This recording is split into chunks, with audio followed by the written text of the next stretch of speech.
സംവിധായകൻ രഞ്ജിത്തിനെതിരെ ഗുരുതരമായ ആരോപണം. പാലേരി മാണിക്യത്തിലെ ഓഡീഷൻ എത്തിയപ്പോൾ ലൈംഗിക താല്പര്യത്തോടെ മോശമായി പെരുമാറിയെന്ന് നടി ആരോപിച്ചു. ഗുരുതര ആരോപണം സർക്കാരിന്റെ ഭാഗമായ ചലച്ചിത്ര academy ചെയർമാനെതിരെയാണ്.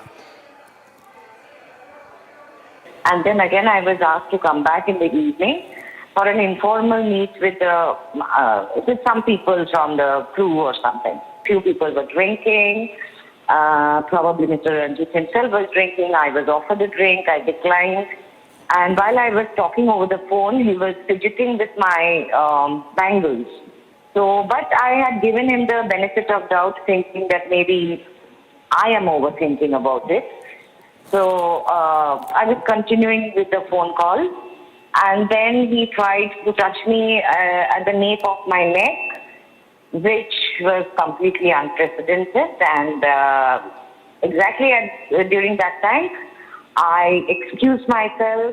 I came into the drawing room where people were, gathered, and I called Mr. Shankar and I told him specifically that I'm not going to do this film.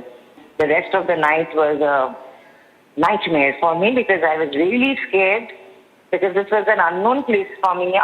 I was amidst unknown people, and I was thinking that maybe in the middle of the night, what if somebody bangs at the door, or if somebody has a master key trying to,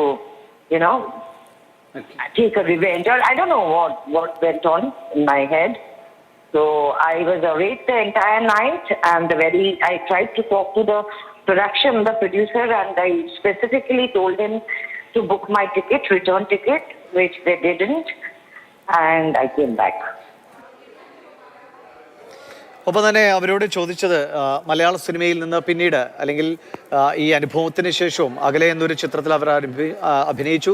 Malayala cinema ഏറെ ഇഷ്ടപ്പെടുന്നു എന്ന് തന്നെയാണ് ശ്രീലേഖ മിത്ര പറഞ്ഞത്. ഒപ്പം ഇനി നിയമപരമായ ഏതെങ്കിലും രീതിയിൽ മുന്നോട്ട് പോകാൻ താല്പര്യമുണ്ടോ? ഒപ്പം തന്നെ ഈ ആരോപണ വിധേയനായ സംവിധായകൻ രഞ്ജിത്ത് നിഷേധിക്കുന്നല്ലോ എന്ന് ചോദിച്ചപ്പോൾ ആരെങ്കിലും ഇത്തരം സംഭവങ്ങൾ ഉണ്ടായാൽ അത് സമ്മതിച്ചു തരുമോ എന്നായിരുന്നു ശ്രീലേഖ മിത്ര ചോദിച്ചത്. ഒപ്പം തനിക്കിനി ഈ ഒരു നിയമ നടപടിയുമായി മുന്നോട്ട് പോവുക എന്നത് തനിക്ക് അതിനെ പറ്റിയൊരു സാഹചര്യമല്ല. അങ്ങനെ ഒരു പിന്തുണ ഏതെങ്കിലും രീതിയിൽ കിട്ടിയാൽ അത് തീർച്ചയായും മാധ്യമങ്ങൾക്കും അല്ലെങ്കിൽ കേരള സമൂഹത്തിനും വിട്ടു നൽകുന്നു എന്നാണ് അവർ മറുപടി പറഞ്ഞത്. തനിക്ക് ഇതിനി ഒരു കേസിന്റെ രൂപത്തിലേക്ക് മുന്നോട്ട് കൊണ്ടുപോകാനുള്ള സാഹചര്യം അവർക്കില്ല എന്നാണ്.